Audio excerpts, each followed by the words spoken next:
Amém? Eu estava pensando sobre o que eu deveria ministrar hoje, que nós estamos celebrando o 13º aniversário dessa igreja. Essa igreja que foi estabelecida, foi implantada no mês de setembro de 1999 por uma equipe de missionários da então Missão Evangélica Ágape, que hoje se tornou Jocum, um grupo de missionários vindo de Curitiba, juntamente com o Projeto Treles, juntamente com os amados irmãos do Projeto Treles, sob a liderança do Pedro e da Andréia, começaram esse trabalho e implantaram a igreja, que começou lá na Gleba 2, lá no bairro da Gleba, e depois Deus foi fazendo tantas coisas, né? Moveu de formas tão diferentes e tão inusitadas no nosso meio, que cá estamos nós no Parque São Vicente e nos multiplicando em outras igrejas, se Deus quiser, em nome de Jesus. E o texto que veio ao meu coração para ministrar essa noite foi essa passagem. Essa passagem que nós acabamos de ler, ela está inserida dentro de um contexto, de um diálogo de Jesus com o jovem rico. Esse texto ele aparece nos em 3 dos 4 evangelhos. No evangelho de João não faz referência a esse jovem rico, mas os outros 3 fazem. E eu não sei se você conhece a história do diálogo, né, do momento em que Jesus encontra aquele jovem rico, mas é mais ou menos assim o que aconteceu. Aquele jovem era um guardador da lei, uma pessoa justa e uma pessoa religiosa, e ele pergunta para Deus como fazer para entrar no reino dos céus. E Jesus o confronta e fala para ele que se ele desejasse entrar no reino de Deus, ele precisaria vender tudo que ele tinha, dar aos pobres e então seguir a Jesus. Aí a Bíblia diz que ele fica muito triste, ele vai embora porque ele era dono de muitas riquezas. Ou seja, naquele momento é interessante o discernimento de Jesus sobre a situação. Você não vê Jesus falando isso para outras pessoas. Jesus falou isso para aquele jovem rico, naquele momento. Jesus sabia que o Deus dele era o dinheiro. Jesus sabia que precisava confrontar a maior idolatria daquele jovem, porque ele era moralmente correto. E Jesus chega então e confronta com um pedido, queridos, que hoje escandalizaria a vida de muitos. Jesus chega e diz assim: ó, você quer me seguir? Então é o seguinte, entrega tudo que você tem aos pobres, vem e me segue. Você imagina se você hoje ouvisse isso da boca de Jesus? Não é verdade? Esse texto ele fala muito sobre entrega, sobre renúncia, sobre entrega da nossa vida na presença do Senhor. E eu quero compartilhar sobre isso com vocês. Eu quero, baseado nesse texto, porque esse texto ele é muito oportuno no sentido de que eu entendo essa verdade bíblica. Eu quero compartilhar com vocês algumas verdades sobre esse espírito de renúncia e o que nós precisamos entender quando nós entregamos algo no altar de Deus. Por que eu estou compartilhando isso hoje, no aniversário da igreja, queridos? Porque esta obra só existe porque antes existiu renúncia por parte de muitas pessoas. Essa obra só prevaleceu e prevalece porque muitas pessoas têm se dedicado e têm se consagrado e têm renunciado em favor desse projeto. Então é muito importante nós entendermos que num dia em que nós estamos celebrando um aniversário de uma igreja, nós estamos na verdade querendo dizer a Deus toda a honra, toda a glória e todo o louvor. Porque foi Deus que nos deu a condição de estarmos aqui onde nós estamos. Foi Deus que nos trouxe até aqui. E a base para isso tudo tem muito a ver com o que nós lemos. Tem muito a ver com esse texto que eu acabei de compartilhar. Eu estava pensando na minha vida, né? Eu e Elza, nós saímos do meio da nossa parentela, nós saímos do meio da nossa família, nós nos arriscamos em prol do projeto de Deus. E na verdade, passado 11 anos que nós estamos aqui, vai completar 11 anos, né, Elza? 11 anos que nós estamos aqui, nós estamos numa região que nós não temos família, nós não temos familiares, nós não temos pessoas, né, que fazem parte da nossa família de sangue. Mas Deus nos deu uma família, Deus nos deu um povo, Deus nos deu amigos. Então quando eu leio essa passagem, eu me identifico com ela, porque eu sei que quando nós falamos sim, amém para a vontade de Deus, Deus se encarrega de fazer a vontade dele acontecer na nossa vida. E para mim isso é muito importante. Eu quero compartilhar com vocês exatamente sobre isso, sobre algumas coisas, algumas verdades sobre a renúncia, sobre o ato de você entregar para Deus, o ato de você ser a oferta do altar de Deus. Amém? Porque é muito simples, queridos, quando nós falamos assim, é muito simples quando nós falamos assim: Senhor, eu te dou tudo que me pertence. Se o Senhor me pedir o meu carro, eu te dou. Não tem gente que não está não, mas tem gente que pode dar. Mas eu estou só tentando explicar. Senhor, se o Senhor me pedir minha casa, eu te dou. Só que na verdade o que nós temos de mais precioso é a nossa própria vida. Você entende o que eu quero dizer? O limite maior da nossa renúncia está em entregarmos a nossa vida ao propósito maior de Deus. É nesse momento que nós começamos a entender o que de fato é a renúncia que Deus nos chama para viver. Porque, queridos, os bens materiais, eles se corrompem, eles se perdem. Mas o que Deus quer de nós? A nossa vida, amém? Então, quando eu leio esse texto, a primeira coisa que me vem à mente sobre Marcos 10, aqui no texto que nós lemos, que Deus é um Deus multiplicador. Repita comigo assim: Deus é um Deus multiplicador. Sabe o que é mais interessante nesse texto, queridos? Que a Bíblia fala que quando você renuncia para Deus, Deus te dá 100 vezes mais daquilo que você renunciou. Amém? Amém, querido? Nós precisamos entender hoje que estamos falando sobre uma obra fundamentada segundo o propósito de Deus, que tem como base renúncia, entrega de vida. Deus é um Deus que multiplica tudo o que nós entregamos no altar dele. Deus é um multiplicador por excelência, queridos. Deus, ele sabe como fazer as coisas acontecerem na nossa vida. Nós não aceitamos a Jesus para recebermos a bênção dele. Não é por isso que você aceita Jesus, porque de repente eu estou pregando aqui e falo assim: Deus é um Deus que multiplica o que você coloca no altar. E você vai pensar: então, beleza, eu vou pôr 100, eu quero 1000. Não é disso que eu estou falando. Porque se você não entendeu ainda que não é deste tipo de multiplicação que eu estou falando, talvez você ainda nem entendeu o Evangelho de Jesus.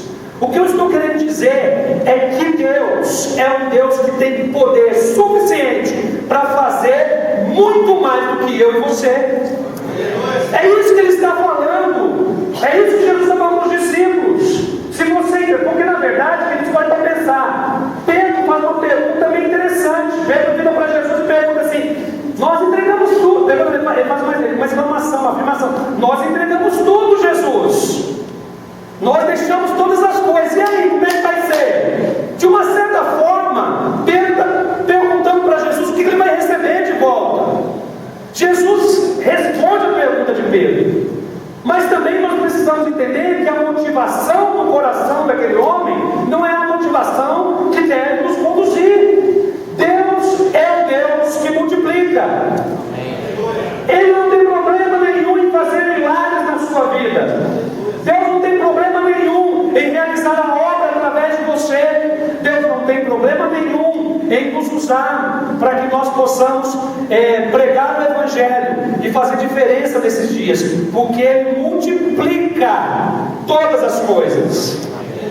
Você se sente um cisquinho na rocha? Você se sente? Você se sente pior do que a mosca do cocô do cavalo do bandido? Muitas vezes. Se você se sente assim, eu quero te dizer, querido, Deus multiplica tudo. Até quando você se acha a pior pessoa da face da terra, o mínimo que você tiver nas mãos de Deus vai se tornar algo poderoso. Amém. Mas você precisa crer. Amém? Você crê, pastor Dercy? Oh, glória. Amém, queridos? Então, primeira coisa, Deus é um Deus multiplicador. Segundo, que é muito interessante, Deus, Ele não é devedor de ninguém, amém? Amém. Se repita comigo, Deus não deve para ninguém. Olha só que interessante isso aqui, queridos, nesse diálogo. Pedro virou para Jesus e falou assim: eu entreguei tudo. Está tudo com o Senhor, Deus, Jesus. Jesus veio para ele e falou assim: ó, tudo que você me deu, eu posso dar 100 vezes mais. Por quê? Porque Deus não fica devedor de ninguém. Deus não fica devedor de ninguém. Nós precisamos entrar num nível de entendimento espiritual de que Deus é um Deus que multiplica, mas muitas vezes Ele diz isso e Ele faz isso porque Deus não é devedor de absolutamente ninguém. Tudo que nós damos a Ele por amor, Ele é capaz de devolver melhorado. Entenda isso que eu quero te dizer essa noite, queridos. Nós estamos falando da obra de Deus, das nossas vidas e do espírito de renúncia que tem que acompanhar as nossas vidas. Quando nós falamos em renúncia, você pegou algo e colocou no altar de Deus, você colocou a sua vida no altar de Deus. Quantos colocaram a vida no altar de Deus aqui? Primeiro, seu Deus é um Deus multiplicador, amém? Não existe limites para aquilo que Deus pode fazer. Segunda coisa, este mesmo Deus que multiplica não fica devedor de homem algum. Ninguém, absolutamente ninguém, ao longo da história da humanidade pode virar para Deus e dizer: Senhor, o Senhor me deve, porque o Senhor falou que ia fazer e não fez. Ninguém pode fazer isso. Por quê? Porque Deus não é devedor de homens. O que Jesus confronta em Pedro ali, se você vai perceber o diabo, é exatamente isso. Nós te entregamos, Pedro chega, te entregamos, Jesus está aqui. Jesus falou assim: filho, isso que você está me dando, eu posso dar 100 vezes mais. Eu posso dar 100 vezes mais. Não significa que Ele vai dar 100 vezes mais, mas significa que Ele pode dar 100 vezes mais. E Ele está querendo deixar isso claro para Pedro: eu posso te dar 100 vezes mais. Então não pense que você é tão bom como você imagina. Não pense que você está fazendo um favor para mim. Não pense que você está sendo a pessoa mais especial da face da terra, porque eu, Jesus, o Filho de Deus, posso te dar 100 vezes mais. Sabe o que isso combate, queridos? Combate o humanismo dentro da igreja. Aquela tendência que nós temos de achar que nós somos mais importantes do que de fato nós somos. De nós queremos ser parecidos com Deus. Essa era a porcaria do pecado de Adão e Eva. Queria ser igual a Deus. E é um pecado que acompanha a humanidade até hoje. Qual foi o pecado de Adão e Eva? Querer ser igual a Deus. Quando a serpentinha falou assim: ó, come que você vai ser igual a Deus, foi na hora, pau! Nós somos assim. Nós temos uma tendência a pensar que aquilo que nós fazemos, aquilo que nós edificamos, aquilo que nós realizamos é mérito nosso. E nós podemos chegar com tudo isso para Deus e dizer: ó Deus, que obra linda que eu fiz por Senhor. Olha, Senhor, 13 anos de ministério, olha que bênção. Quando chegamos aqui, ficava os pombos fazendo cocô na nossa cabeça. Tinha os pombinhos, né, lá no Creres, né? Eles estão lá ainda, não estão? Eles habitam lá ainda no teto do telhado do Creres, os pombos estão lá, né? Tinha os pombinhos lá, que de vez em quando você estava no culto, você era batizado. Caía assim sobre você, né? Tinha lá uns 20 pessoas, né? Pessoalzinho reunido lá, a gente, ó, tentando trabalhar, fazer a obra de Deus. Passado esse tempo todo, a gente olha, a igreja cheia, mais igrejas aí com a gente. Olha, Deus, eu renunciei tudo, Deus. E o que isso vai me dar? Como é que vai ficar, Deus? Deus não é devedor de ninguém, meu irmão. Deus não deve para ninguém. Se eu, a Elsa, ou qualquer uma que fez alguma coisa, fez para aquele que é digno de todo louvor e toda glória. Amém. Nós precisamos entender isso com toda clareza, porque senão nós vamos nos tornar algo que nós não somos. Nós somos igreja de Mas é Betânia. Nós somos igreja de... Somos igreja de Jesus, nós somos igreja de Cristo, queridos. É isso que nós somos. A nossa essência é essa. Deus não é devedor de ninguém. Quando Pedro fala assim, ó Deus, o negócio é o seguinte, eu quero sentar, que esses dois lances os discípulos, não queriam lugar de evidência, eles tinham um lance na alma deles, que eles queriam um troço, um negócio para eles. Eu te dou 100 vezes mais do que você me deu, filho. Então por que você está me perguntando isso? Deus não deve nada para ninguém. Deus não me deve nada. Deus não deve nada para Elsa. Deus não deve nada para ninguém que está aqui. Ah, eu sigo no ministério. Eu já ouvi isso, tá, gente? Eu sigo no ministério tanto tempo e nunca fui reconhecido. Meu irmão, se você serviu no ministério tanto tempo para ser reconhecido, você fez a maior burrada da sua vida. Oh, Jesus, tem misericórdia da sua alma, viu? Porque perdeu seu tempo. Você fez porque Deus é digno.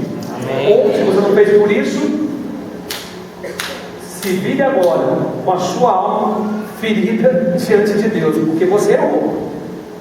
Você errou. Você não fez o que Deus te mandou fazer.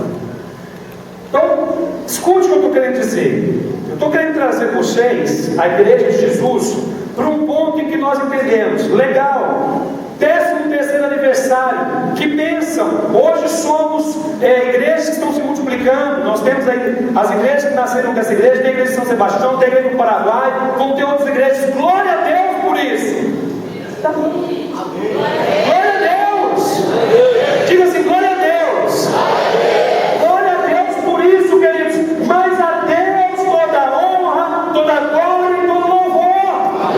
Porque quem multiplica as poucas sementes de um homem, os poucos recursos de um homem, é Deus. Amém?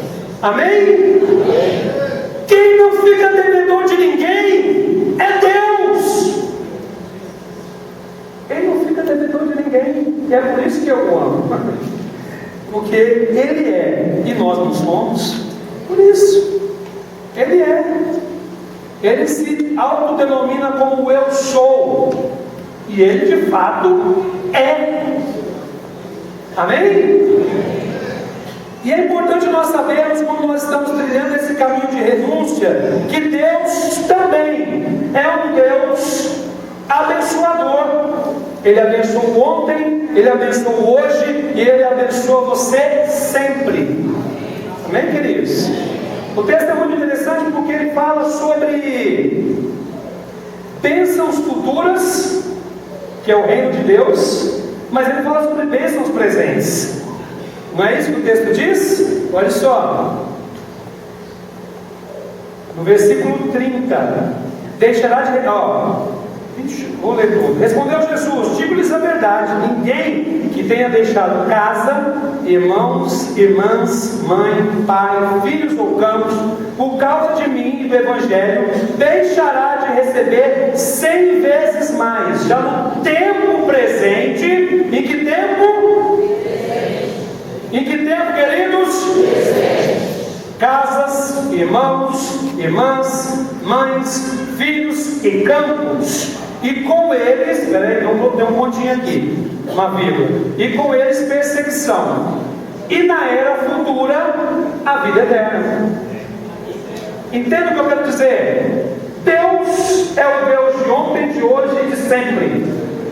E há um equilíbrio nas nossas vidas, e nós não podemos nos perder nesse sentido, entre o que Deus faz na nossa vida presente terrena e o que Ele fará e nos dará na nossa vida futura.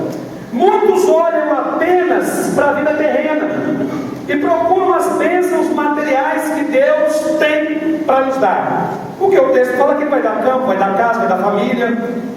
Isso é coisa material. Campo e casa, e né, aqui fala campo e casa, e fala sobre parentes também, né? Coisas materiais, a vida como ela se estabelece no presente. Mas esse texto também aponta para o futuro. No futuro, a vida eterna. Então há um equilíbrio, precisa haver um equilíbrio no nosso entendimento. Quando nós renunciamos para Deus, quando nós entregamos a nossa vida para Ele, Ele pode e Ele faz, e Ele não tem problema nenhum com isso, em abençoar o nosso presente. nos dando a perspectiva correta sobre o nosso futuro. O seu futuro é onde, querido? Oh, meu Deus. É no Nirvana, né? Você acha que o seu futuro eterno é no Nirvana. Sabe o que é o Nirvana? Não é a banda de rock, não. Nirvana é um estado, segundo o conceito budista, que você se funde ao todo. Olha que coisa linda. Você passa deixa de ser um e passa a ser um com o todo, com a energia que emana em todas as coisas, que é Deus. Lindo. É lindo. Eu quero ser isso aí. Eu quero ser uma energia misturada em outras energias. Estou doido para ser isso. Vai me desculpar, né? Mas a proposta do cristianismo é melhor. Você não concorda comigo? Jesus fala que você vai receber um corpo novo. Olha que beleza. Já começou bem aí. Um nome novo. Dá glória a Deus a Ciclete Cláudia.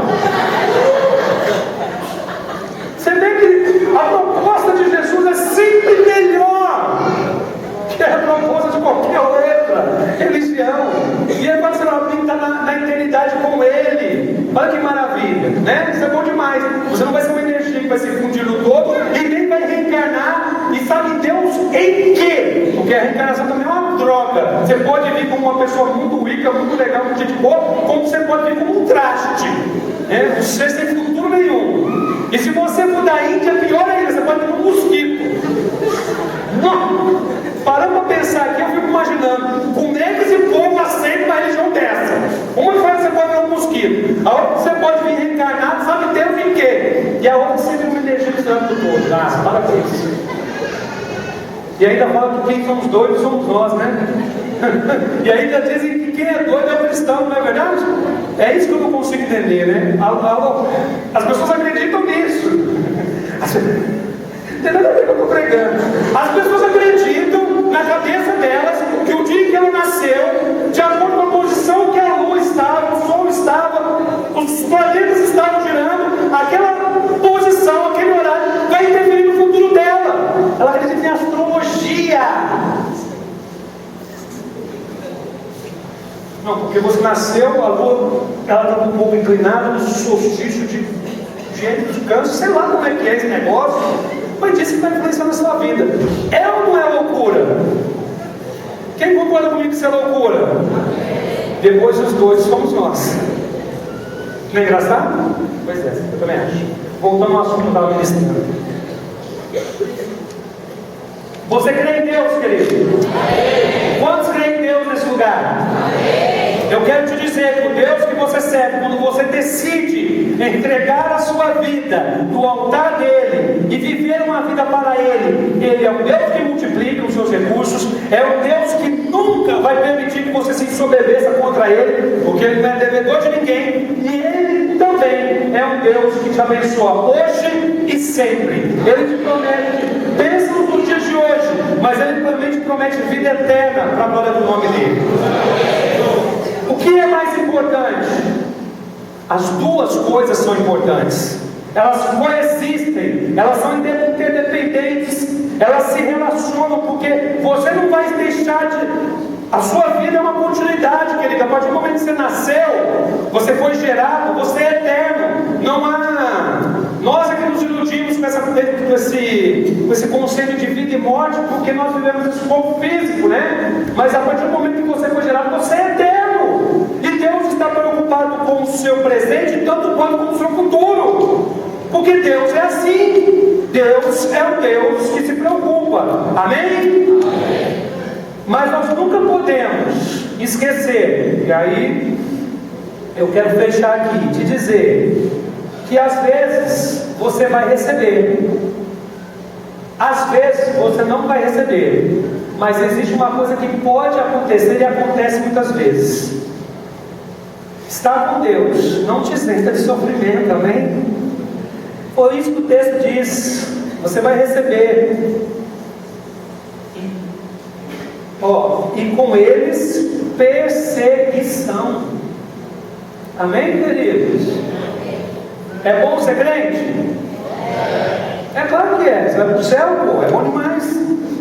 Você é cristão, convertido, para o céu, vai para a glória, é coisa boa. Só que deixa eu te dar uma informação. Você pode ser muito abençoado aqui, E eu até creio nisso, e eu espero que isso aconteça na sua vida. Inclusive, quando isso acontecer, lembra de pagar uma pizza para mim, tá bom? Eu gosto de comer pizza. Percebe-se, inclusive, né? Mas a Bíblia fala que muitas vezes isso virá com perseguição. O sofrimento faz parte da vida cristã. Deus, quando você se converte, você não está livre da dor. Amém? Que a gente possa ter uma compreensão correta sobre Deus. 13º aniversário dessa igreja. Em 1999, um projeto começou nessa cidade. E eu creio que ele vai se expandir e ele vai continuar crescendo, e muitos se converterão, e muitos serão alcançados, e muitos serão salvos por essa obra. Se você crê, dê glória a Deus, meu filho. Mas, para que isso aconteça, a base é a entrega. Devemos entregar tudo no altar de Deus, a nossa vida, para que Ele multiplique, para que Ele nos coloque na nossa posição e a gente nunca ocupe o lugar de Deus, e para que Ele continue nos abençoando, porque quando o nosso coração está certo, estamos prontos para receber a bênção. Abençoe alguém que não está pronto, essa pessoa se perde. Abençoe alguém que está pronto, essa pessoa sabe devolver a glória para Deus. Esse é o ponto. Amém? Então, se você quer fazer parte, querido, pessoal do louvor, às vezes vai muito bonitinho. O legal do Henrique, eu gosto disso. O Henrique ele vem combinando com a decoração de hoje. Verdinho, limão, pá. Eu gosto disso, acho legal. Mas você é um cara de discernimento, Henrique. Você é amigo daquele cara lá que faz ginástica com você lá, exercícios físicos com você. Eu esqueci o nome dele. Então, não sei o nome dele. Você e o Rafael, que eu estou vendo aqui hoje. Que tem uma amizade profunda, tá? Ele montou ali, ó, o baterista ali, ó, o Mon Johnson. Ele falou que rola até uma passagem de creme nos olhos para ficar brilhando.